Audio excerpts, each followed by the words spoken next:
नमस्कार। अच्छा, कभी सोचा है कि हमारे आसपास हर पल कितने ही बदलाव होते रहते हैं?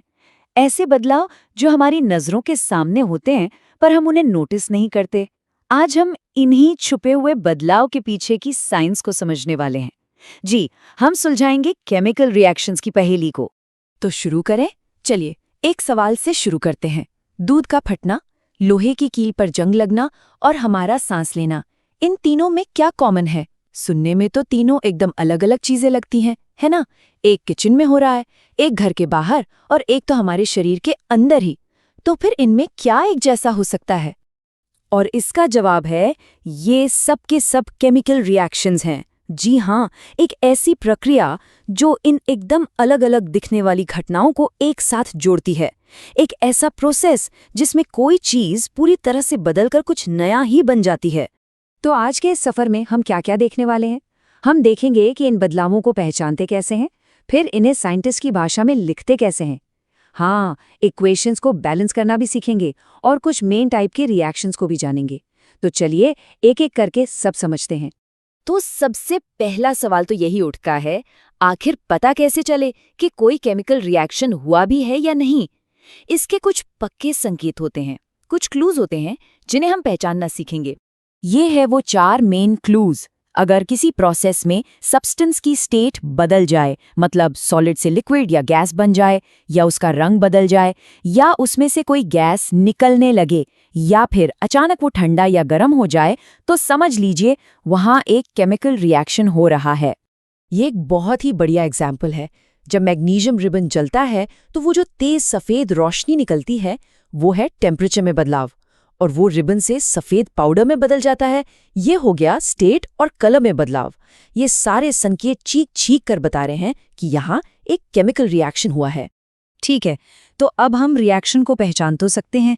अगला स्टेप क्या है? उसे लिखना। ये देखिए, इसे कहते हैं वर्ड इक्वेशन। हमने उस लंबे से वाक्य को बस कुछ शब्दों और एक एरो में समेट दिया। मैग्नीशियम और ऑक्सीजन मिले और बन गया मैग्नीशियम ऑक्साइड। ये भाषा को आसान बनाने का पहला कदम है। आगे बढ़ने से पहले इस भाषा के दो बहुत जरूरी शब्द समझ लेते हैं। जिन चीजों से रिएक्शन शुरू होता है उन्हें कहते हैं रिएक्टेंट्स, यानी अभिकारक, और रिएक्शन के बाद जो नई चीजें बनती हैं उन्हें कहते हैं प्रोडक्ट्स, यानी उत्पाद।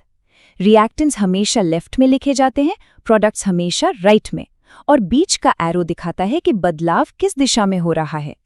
और अब आता है फाइनल कोड, केमिकल इक्वेशन। यहाँ हम नाम भी नहीं लिखते, सीधे केमिकल फॉर्मूला इस्तेमाल करते हैं। Mg + O2 बनता है MgO। ये सबसे छोटा और सबसे सटीक तरीका है। पर एक मिनट, ये इक्वेशन अभी भी पूरी तरह सही नहीं है। इसमें एक छोटी सी गड़बड़ है। और अब हम आते हैं सबसे जरूरी हिस्से पर, इक्वेशन को बैलेंस करना। ये सिर्फ कोई मैथ की प्रॉब्लम नहीं है, ये केमिस्ट्री के एक बहुत ही बुनियादी नियम को फॉलो करना है। एक ऐसा नियम जो हर केमिकल रिएक्शन पर लागू होता है। ये नियम है law of conservation of mass. सीधा सा मतलब है कि किसी भी केमिकल रिएक्शन में आप न तो कोई नया एटम बना सकते हैं और न ही किसी एटम को खत्म कर सकते हैं। जितने एटम रिएक्शन शुरू करेंगे उतने ही एटम आखिर में भी होने चाहिए। तराजू के दोनों पलड़े हमेशा बराबर रहने चाहिए। जरा इस इक्वेशन को देखिए। ये है आयरन और पानी की भाप का रिएक्शन। अब लेफ्ट साइड में देखिए, आयरन का बस एक एटम है पर राइट साइड में 3, और ऑक्सीजन लेफ्ट में 1 है तो राइट में 4। ये तराजू तो एकदम गड़बड़ाया हुआ है, इसे हमें ठीक करना होगा। तो चलिए इसे स्टेप बाय स्टेप बैलेंस करते हैं। सबसे पहला काम, हर फॉर्मूले के चारों ओर एक बॉक्स बना लेते हैं। क्यों? ताकि हम इनके अंदर कुछ भी न बदले। ये फिक्स है। ठीक है, अब सबसे ज्यादा एटम वाले कंपाउंड से शुरू करते हैं, मतलब Fe3O4 से। इसमें ऑक्सीजन 4 है, तो लेफ्ट साइड में H2O के आगे 4 लगा देते हैं।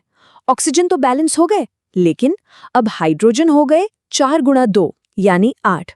कोई बात नहीं, राइट साइड में H2O के आगे भी 4 लगा देते हैं। हो गए हाइड्रोजन भी बैलेंस। अब क्या बचा? आयरन। राइट में 3 है, तो बस लेफ्ट वाले Fe के आगे 3 लगा दो। अब एक फाइनल गिनती करते हैं। 3 आयरन, 8 हाइड्रोजन, 4 ऑक्सीजन। हाँ, दोनों तरफ सब बराबर है। हो गई इक्वेशन बैलेंस। और ये रहा हमारा फाइनल पूरी तरह से बैलेंस्ड इक्वेशन। ये हमें साफ साफ बता रहा है कि आयरन के 3 एटम पानी यानी भाप के 4 मॉलिक्यूल्स के साथ मिलकर आयरन ऑक्साइड का 1 मॉलिक्यूल और हाइड्रोजन गैस के 4 मॉलिक्यूल्स बनाते हैं। और हाँ, ये ब्रैकेट में लिखे S और G हमें उनकी स्टेट भी बता रहे हैं, यानी सॉलिड और गैस। तो अब जब हम इस कोड को पढ़ना, लिखना और बैलेंस करना सीख गए हैं, चलिए 2 सबसे बेसिक टाइप्स से शुरू करते हैं, कॉम्बिनेशन और डीकम्पोजिशन। नाम से ही सब साफ है। कॉम्बिनेशन में 2 या ज्यादा चीजें जुड़कर एक हो जाती हैं और डीकम्पोजिशन में एक चीज टूटकर कई छोटी छोटी चीजों में बढ़ जाती है। देखा जाए तो ये एक दूसरे के एकदम उल्टे हैं। कॉम्बिनेशन का एक क्लासिक एग्जाम्पल है जब बिना बुझे चूने में पानी मिलाते हैं। ये दोनों यानी कैल्शियम ऑक्साइड और पानी कंबाइन होकर एक सिंगल प्रोडक्ट बनाते हैं, कैल्शियम हाइड्रोक्साइड, जिसे बुझा हुआ चूना भी कहते हैं। 2 रिएक्टेंट, एक प्रोडक्ट, सिंपल। अच्छा, कभी चूने में पानी मिलाते हुए उस बर्तन को छुआ है? वो एकदम गर्म हो जाता है ना? ऐसा इसलिए होता है क्योंकि ये एक एक्सोथर्मिक रिएक्शन है, मतलब एक ऐसा रिएक्शन जिसमें प्रोडक्ट बनने के साथ साथ गर्मी भी बाहर निकलती है। मजे की बात यह है कि हम जो सांस लेते हैं वो भी एक एक्सोथर्मिक रिएक्शन ही है, जिससे हमें एनर्जी मिलती है। अब डीकम्पोजिशन का एक एग्जाम्पल देखते हैं। जब चूना पत्थर यानी कैल्शियम कार्बोनेट को बहुत तेज गर्म किया जाता है तो वो टूट जाता है और उससे बनता है बिना बुझा चूना और कार्बन डाइऑक्साइड गैस। क्योंकि ये डीकम्पोजिशन गर्मी देने पर हुआ, इसे थर्मल डीकम्पोजिशन कहते हैं।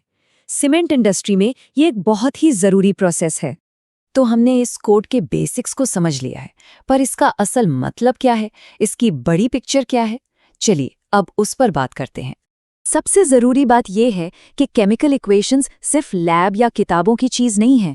ये एक यूनिवर्सल भाषा है जो हमें बताती है कि हमारे अंदर और हमारे चारों ओर लगातार क्या बन रहा है, क्या बदल रहा है। खाना कैसे पच रहा है, पत्तियां रंग कैसे बदल रही हैं, सब कुछ। तो अगली बार जब घर में चाय बने, कोई फल पके या बालकनी की ग्रिल पर जंग दिखे, तो बस एक पल रुककर सोचिएगा। अब आप जानते हैं कि पर्दे के पीछे क्या चल रहा है। वो सिर्फ एक बदलाव नहीं है, वो केमिस्ट्री है, वो इस दुनिया की भाषा है।